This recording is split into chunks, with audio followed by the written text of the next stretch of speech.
Hello.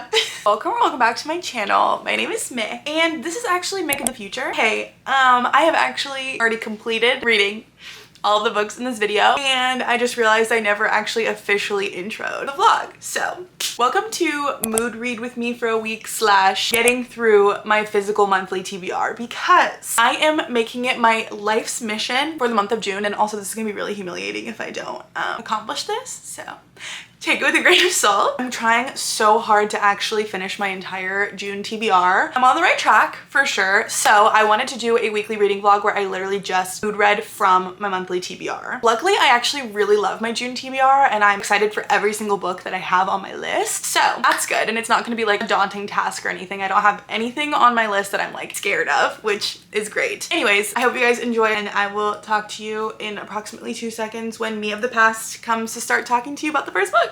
Okay. I was not anticipating to start a reading vlog today. Well, like I was, and then I forgot to start filming, so I was like, I'm just gonna scrap it. However, I am reading Illuminae by Amie, Kaufman, and Kristoff. Guys, I literally don't even know what to say. I'm so in this right now. I wanted to get at least some kind of documentation of me reading this, because I'm like shocked that I've only ever heard like one person talking about this series before, because I really feel like I'm gassing it up right now. But basically this is a young adult dystopian sci-fi series in which it's like a mixed media, like it's told like we're reading like a dossier of something that happened in the wake of this like attack on this one planet, etc, etc. And we're following two characters essentially. Honestly, there's like a whole ensemble of characters going on in here. There's so much going on. But essentially there's an attack on this one planet. Everyone that manages to evacuate and get off planet ends up on 3 separate spaceships, and then we're basically watching things unfold on these different spaceships, because there's pursuers from the people that attacked the planet in the first place. And then there are other facets, including and possibly not limited to unhinged AI and rampant disease. And it took me a little bit to get into it, obviously, because like the format is so interesting. It's like IMs, emails, announcements, and transcripts and all that kind of stuff. So I was like not super sold for like the first maybe like 90 to 100 pages, which seems like a lot, but considering it's all like reading very fast because it's all like document style and it's 600 pages, like in the grand scheme of things, it's not that much, y'all. It's so good. Like it's definitely on the darker side of YA dystopia. Like it reads very similar in tone to like Maze Runner, which is like very dark, gory at times, like super intense when the time comes, basically. Like not constantly throughout, but like the amount of times I've gotten full body chills because of the way that the stories have gone. Like I'm so impressed and I'm so in it. Like I'm loving this. Okay, I'm loving this. This is just like an example. Like it's starting to get like very creative, because like at first obviously it was mostly just like IMs because we had to establish the characters and the relationships and the nature of the world at present, like without giving too much away. We're starting to like kind of change format because things have been changing, circumstances have been changing, things have been happening, and we're really like in some action right now. But obviously a lot of this is like technical, and so something happens like halfway through about like when something related to code happens. Like look at this. Can you see this? Like, is that not just, first of all, beautiful, but second of all, like it's literally like it's code. Or I mean, technically I guess it's just gibberish because somebody just made it out. Like, I didn't know if I was gonna like the format of this, but I started to get hooked around, I literally wrote down the page number where I was like, I literally updated my Goodreads and I was like, oh, things are happening. Page 150. The bottom of page 150, I was like, oh, like I forgot how much I eat up YA dystopia. I was such a Maze Runner, Hunger Games, Divergent girly. Like obviously Divergent kind of falls off, but Maze Runner like haunted me. And so to find something that is like making me feel like similar vibes in like intensity and like the tone of it, it's just very exciting. I'm really impressed that something that's this format is doing that to me. So I just had to share, I had to start documenting because this is crazy. Also, listen to some of the audiobook as I was driving home from work today. Also very impressive because it's like a full cast, which one of my biggest icks with audiobooks is when it's like one voice actor trying to do multiple voices, and there's just quite frankly too much going on in this. Like I would be so confused, but it's like different voices, sound effects, voice changers for like, obviously a lot of this is happening over the computer, so there's like technical thing. I don't know. I'm eating this up at this point. I'm only about halfway. Like I think I'm just over halfway. I'm on page 3. Find my place. I think it was 317, 332. I'm on page 332 of 599. So I'm over halfway, and given like the way that like some pages like just fly because it's like just text over images or something. It's giving that the medium is the message and on a lot of these pages, and I'm loving that. Like if you've ever read House of Leaves, the way that the format of the book in and of itself also tells a story, that's a lot of what's happening in here. It's like doing a lot of characterization of one character. I'm so impressed. I'm so hooked. I am a little curious, like I can't get it out of my mind about how this is going to carry over into 2 more books, because this is the first book in a trilogy. I'm a little bit concerned about that. Like sometimes I'm always like, maybe there's like too much of a good thing every once in a while, like maybe just like could be one and done. But I also am sure that there's gonna be some kind of crazy cliffhanger at the end of this. But I'm like, format wise, I'm like, what are we gonna be doing from here, you know? Anyways, I'm gonna keep reading. I'm gonna see how much I can get done tonight, and I just had to tell you that I'm loving it. So okay, getting back to it.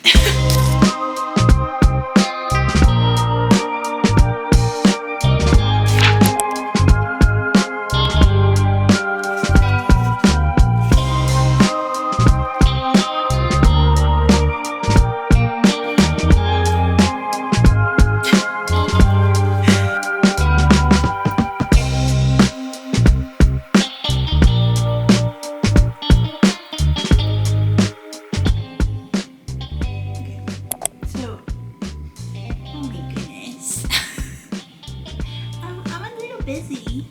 Excuse me. So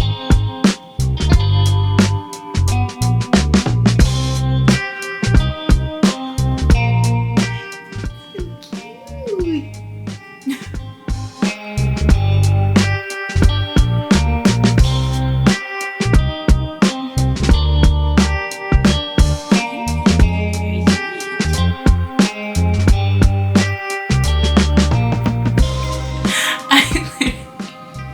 He's on my book now. So, you're reading very cute, but you're kind of interrupting me.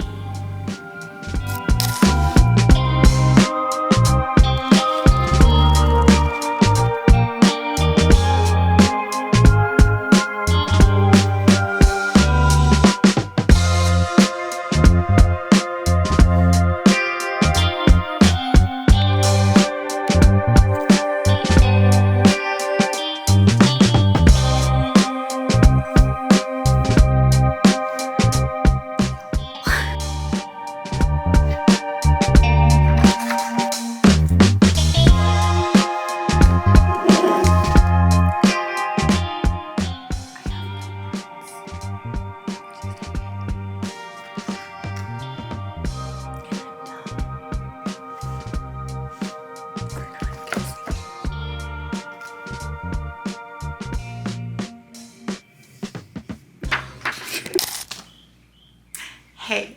First of all, sorry if you can hear the birds going absolutely crazy in the back for some reason. It constantly sounds like there's like a bird sanctuary outside my window, and my roommate's window, just like outside my apartment in general. And there's nothing we can do about it. So I do apologize for that. Really cute.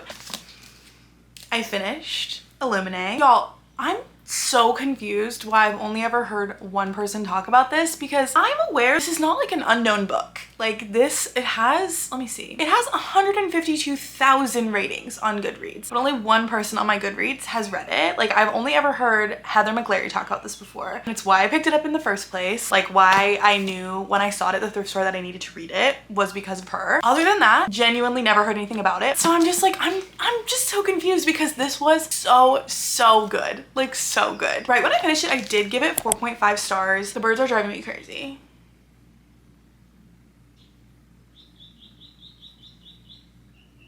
Okay, I'm gonna try to do this so quick so that we don't have to endure the birds for longer than necessary. I first finished it. I rated it 4.5 stars. I'm trying to figure out, as I read more books, I'm trying to figure out how I want to rate young adult books, because obviously as an adult, I think I find more enjoyment, or like I feel more like just more connected, I guess, to adult fiction. I really don't know how to rate young adult books. I think for what this is, like rating on a young adult scale, I think 4.5 is fair. I think maybe like in the grand scheme of things, maybe more like 4 stars is what like would be a more accurate reflection like of who I am as a reader. But like as far as like my level of enjoyment and like what I think this is in the dystopian space, I think 4.5 is fair. So I think I'll just settle on 4.5. If I have a different rating, my monthly wrap up, mind your business.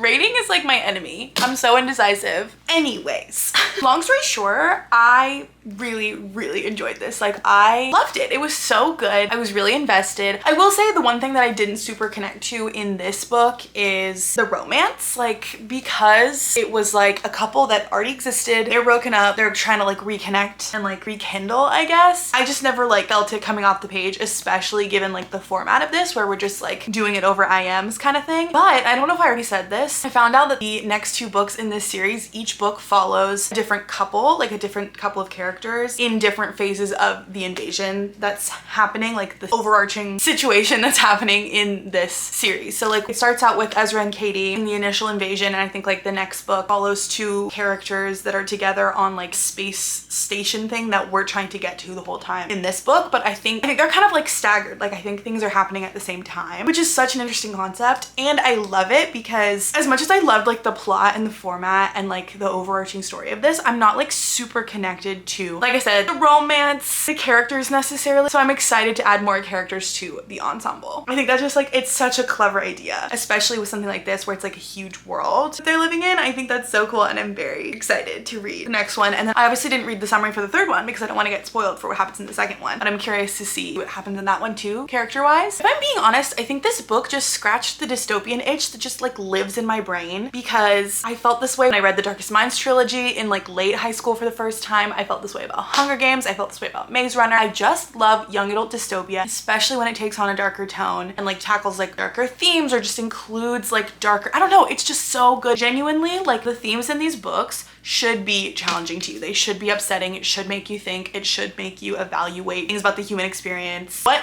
exactly I was supposed to have learned from it, I don't know, because I was really truly enjoying it as like a brain off thing. But I just love YA dystopia. If you haven't read this series, I would highly recommend it. If you have, please let me know and let's just chat about it, because I would love to see if I'm like alone in being like, how did I not know this existed? And also I'm eating it up. With all that being said, clearly I think if I had the second book, I would be starting that right now, but I don't, luckily. So I actually think I'm going to move on to The Wishing Game by Meg Shaffer, which is another book on my monthly TBR. What month is this? June? On my June TBR. This is another one that I am so excited for. All I know about it is it's an adult magical realism situation, and I think it involves like, I think our main character is like a teacher, because I remember somebody talking about that, and that's really all I know. I think I like summarized it when I picked it in my TBR jar video, but I don't remember. And you know what? That's okay, because I love going into books blind, so that's fine. Yeah. I'm really excited because it's so short, and I feel like I've heard mostly really good things about this. So I'm gonna go ahead and start it. Actually, I don't know if I'm gonna have time to start it tonight, but I'm gonna start it soon, and as soon as I have thoughts to share, I will. So talk to you in a little.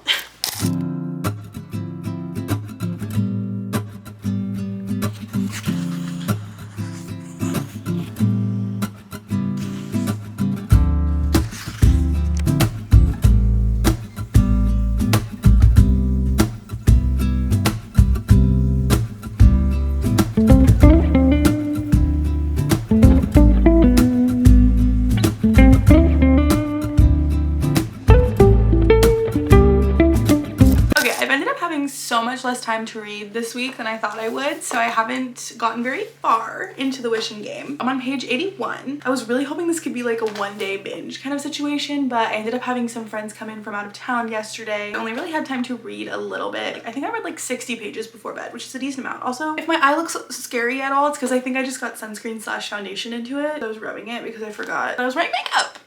So, but I realized a few minutes ago, I don't think I ever gave like an official synopsis of this. I just said that it was like magical realism vibes. So now that I'm a little more in, I think I can tell you more. I can give you a little more context. Basically, we are following a woman named Lucy Hart. She's like a teacher's aide. She loves children. She's always wanted children of her own. And then one day we find out that this reclusive, best-selling children's author that hasn't been heard from in a really long time is coming out with a new book, but there's only one copy, and he's selected a group of people to basically compete for this one copy. And then I'm assuming also some kind of monetary prize, because what we know about Lucy right now at this point is that she is in desperate need of money, sort of because she's a teacher's aide, but mostly because she wants to adopt one of the students at her school. He like lives with a foster family. She wants to adopt him. He wants her to adopt him. She wants money. So I have a feeling she's gonna be entering this contest, which hasn't really begun yet, where we're at. I'm sure it's about to. And yeah, this basic premise.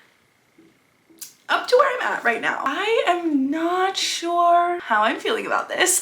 I was really hoping to love it. I think my issue up to this point is maybe the writing style. I think it feels a bit tell not show, and I can't put my finger on like examples, but it just feels like I'm not feeling like the emotion that I feel like I should be feeling, especially because Lucy and Kristoff, the boy that she wants to adopt, we're already like learning about them, feeling their emotional turmoil, all that kind of stuff, and I'm just really not quite in it yet. I guess like my issue right now is all of the characters feel like they're at arm's length from me, which is fine. Like I'm still getting into it. I'm only 80 pages in, but with the way that the story is starting to unfold and like the way that I feel like we're being told that we should care about her and her situation, I'm just not quite there. So I don't know. I'm hoping that it'll continue to grow on me as like the action really picks up. Yeah, this is one of those stories also where you sort of have to like suspend your, what's the word? Like this is magical realism, y'all. Like this is not a real world story. So like the facets at the beginning about like her wanting to adopt Kristoff and the way she goes about it and the way she talks about it, at first I was a little like, but then I was like,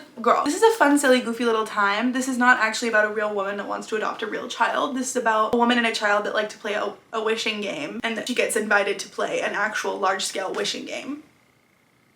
So I'm trying to, I'm like, not suspend your disbelief, that's not right, but like whatever that phrase is, that's what I'm doing, because this is one of those where you just have to accept that it's not gonna feel real, you know? So I feel like maybe that's a little bit of it too, but it's mostly, I think, the writing style and the way that emotions are being conveyed. I don't know, just feeling a little bit disconnected from it, but I'm hoping that that will go away as I continue to read, although I'm a little bit nervous considering it's like a shorter read, so I don't know if I'll have time necessarily to get invested, you know?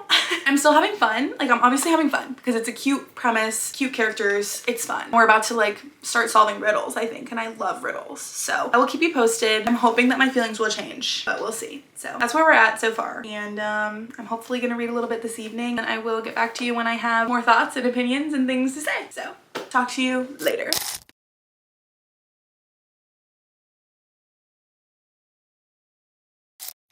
Hey, I feel like I've been doing a terrible job of vlogging for this Mood Read With Me vlog. Like objectively, like really terrible. You know, I haven't updated, and then somehow I'm already almost done with the Institute. So I wanted to do an update because this is my first Stephen King, and I wanted to at least document some of it. I've never heard of it before. This is like marked as like maybe every genre imaginable, but I would say it's mostly a thriller, I guess. I'm currently on page 431 and things are getting so crazy. I look like this because I was on a walk and I was just gonna go for a mile. I ended up walking for 45 minutes because I was listening to the audiobook of this, and then I doubled back to come home so that I could read physically what was happening in here, because I'm so hooked. It's so funny because I've never read a Stephen King before. I don't know if this is what he always does, and if he does and I'm just stating the obvious, like ignore me, but definitely like slow build. In the beginning I wasn't even sure if it could be categorized as a thriller. There were parts that were intense, but mostly it was just like slow build, like steady march towards where everything would converge, and we're there. Now we're there, and every little chapter is like overlapping in a way that is stressing me out. I don't know that I would describe this as a horror. It's categorized as a horror, but like it's not like scary. It's not, I don't know how to explain it. It's not what I was expecting it to be. And now that we're like really in it, like the back half has really picked up, and I was definitely intrigued the whole time, but I wasn't like riveted, I guess. Well, that's not true. I think his writing style is just very easy to consume and like go along with, so I was very easily, but I like now I'm like, heart is starting to be, I'm really stressed for these kids. I guess I didn't even say what it was. It's about this place called the Institute, where they kidnap children that have telepathic or telekinetic abilities and then work to do something with them. Like they're performing experiments on them, etc, etc. We don't really know what's going on, but we're following Luke, who's a 12-year-old boy that's abducted in the very beginning, and we just follow him throughout his whole journey at the Institute. And things are now happening. Things are now happening, and it's crazy. There's like an ensemble of children. There's some other side characters. Everything is super well fleshed out. Super impressed. I knew I would be. But yeah, I just wanted to capture at least some of this because like I just started reading. I was reading too much. And I didn't tell you guys that I was reading this. So anyways, okay, I'm gonna get back into it and we'll see if I can read. There's 557 pages, so I still have like 120 left, but the way I'm flying through this vlog is all over the place. I just had to tell you guys that I'm really into it. Okay, I'm gonna read now.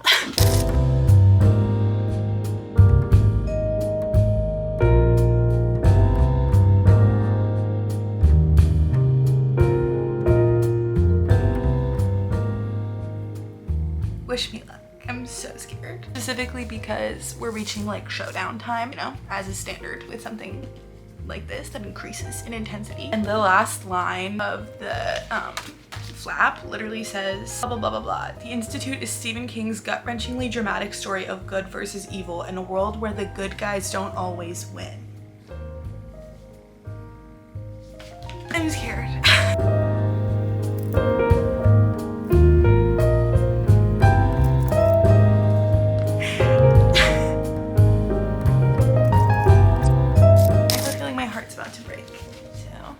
Take you along with me. Here we go. I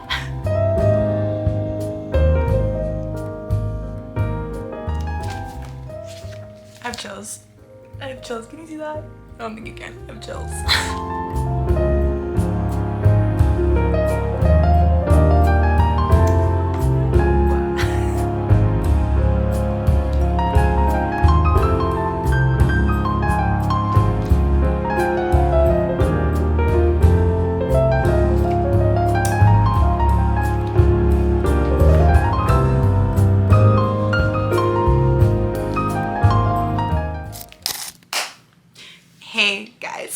Me of the future here again. Now the timeline is correct and I'm here to give you my final thoughts on these books. I'm so sorry, first of all, that I really left you hanging on this. I actually don't even know what happened. Like, I don't know. I don't even really remember finishing this. I think it was just like one afternoon when I was completely drained and I was like, I want to escape. And so I just binged it. I'm pretty sure I binged the last 180 pages all at once on a day when I was just not in a headspace to pick up the camera. And then I just moved on to my next book without ever verbalizing any thoughts. So let me go ahead and do that now. I actually rated this 3 stars. I'm not gonna lie, I was disappointed by the way I ended up feeling about this one because like I said, I had been so looking forward to reading it and it really seemed like something that would be right up my alley, but unfortunately I just really didn't connect with this writing style. I still read it all the way through because it was so short. I was already in the world. It was like cute, whimsical vibes. However, I just never connected to the characters. The dialogue was a little bit stilted for me and didn't feel like things that real people would actually be saying to each other, which is kind of what took me out consistently throughout. I think the last time I updated the vlog, I was saying that our main character Lucy was about to go to Flock Island to re-meet the author of these books and like compete in the contest. I was so looking forward to the contest, and even just like the very beginning of it, I was like, oh, this is gonna be so good because we get introduced to like a love interest. There's a nice little potential for ensemble situations. The author himself is like quirky and is supposed to be sort of like an adoptive father figure. However, once we're on Clock Island, I think we are literally participating in the contest for, I want to say it felt like max 35 pages. I'm sure it was more than that, but like every single challenge took place on a different day for the most part, but it wouldn't be more than a chapter. One of the challenges was genuinely summarized in one singular paragraph, and it was like, oh yeah, they played a big game of Monopoly and so won. And then we're just getting updates on the points, and I was like, hey, why are we not participating in the contest? Like, that's the whole fun part. I don't know, it was really weird. Also, this has been marketed to me and it's categorized as magical realism, but that's not really a main component of it. The only like magical realism part is there are some inserts of like chapters of this famous author's books, and those have magical realism elements in it because it's about like a man that grants wishes, but it's actually like a real life story. Like, it's not magic. So I was like waiting for that the whole time. I kept like being like when I was down to like 40 pages left, I was like, is there gonna be some kind of, nope, no. So just so y'all know, no magical realism in that sense. Long story short, I still finished it. I still enjoyed it. I still think like story-wise, like concept-wise, it's heartwarming. I understand what we were going for, but I just feel like it fell a little bit flat in the execution. And I think, me personally, I just wasn't jiving with the writing style. So anyways, just a bit of a disappointment for me. I wish that I had liked it more because I really wanted to like it. And also maybe that's part of the problem too, is that I had high expectations for it, but that was book number 2. So sorry again that it left you hanging on the thoughts and feelings part. And then The Institute by Stephen King. I ended up settling on, I think, 4 stars for this. Again, this is my first Stephen King. I know I gave you guys little to no context for me reading this entire thing, but it was one of those things where like once I started, I was just steadily reading like maybe like 50 to 100 pages at a time, like anytime I had time on my hands, or like when I was driving I was listening to the audiobook, or when I was on a walk I was listening to the audiobook, and somehow I like blinked and was already on page 500. Like I'm pretty sure I read this in 2 days, something like 2 or 3 days. So I really genuinely did not mean to finish it this fast, and I was really meaning to update the vlog and I just kept forgetting. So that was unfortunate, but I'm so glad that I finally got to a Stephen King. I haven't even had this one on my shelves for that long. I've had Billy Summers for so much longer, which I know. But this was definitely an interesting one to start with, I think, especially because I know like a lot of people really just cherish and value and think so highly of King's classic works, like his like staples, things he came out with like at the beginning of his career. And like people kind of are a little bit more iffy on the newer works. And I'm pretty sure this came out in 2019. So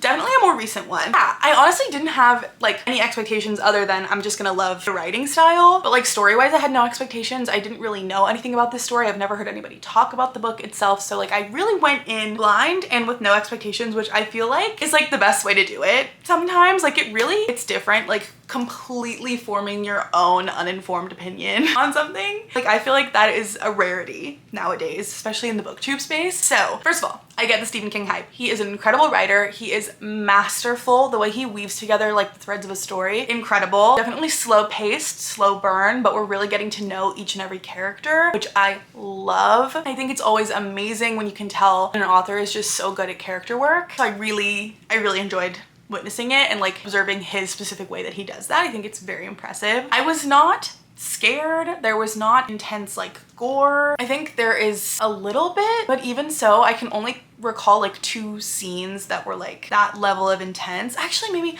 I don't know. Overall, not a super intense read, like gore horror wise, I wouldn't say. It's definitely a thriller in that we have like this steady build of tension. You feel anxiety for the main character. It's definitely that. I would say it falls more in thriller than horror, which is like not what I was expecting based on the way that it was categorized and also the way that people talk about King's themes and writing and stuff. So that was interesting for me. Overall, craft wise, amazing. Obviously you guys saw like he had me by the very end. I was like, okay, let's get this done. Let's figure out what's gonna happen. You know, like I was glued to the book, like around the, I wanna say like 80-something% mark, probably. At the beginning, I think I saw a review on Goodreads that said it best, and they said that this thrills unevenly. Like it takes a while to get there, but then once we get to the very end, it's like a roller coaster until the very end.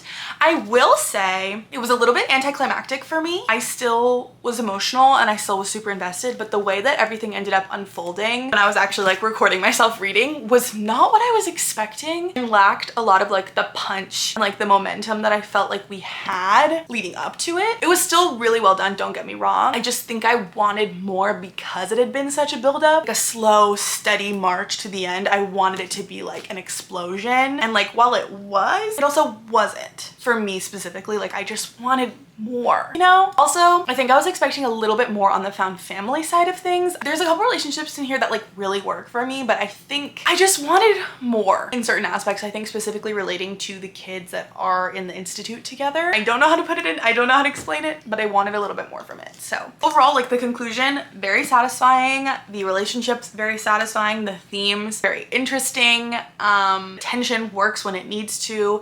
It's very unsettling and like dystopian in certain points. Like he hits a lot of really good notes. I just think it's not like a perfect, like incredible work of fiction, which is why I think it's more like in the 4-star range for me specifically. Like I wasn't blown away, like wow, I need everybody to read this vibe. So 4 stars, still really glad I read it. Again, I would recommend, I don't know how it like compares to other novels of his because I haven't read them, but I had a good time and I'm really glad to have read a Stephen King now. So yeah. So with that being said, these are the 3 books that I got to in this video. Once again, so sorry it was a little bit chaotic there towards the end. But thank you so much for accompanying me while I read these 3. I love getting books off my physical TBR. It feels so good. It was a great reading week. So sorry I didn't take you along for every minute of it. I will do better in the future. Once again, we have 4, did I say 4.5? 4.5 stars, 4 stars, 3 stars. Okay, that's gonna be it for today's video. Thank you guys so much for watching, and I will see you in the next one.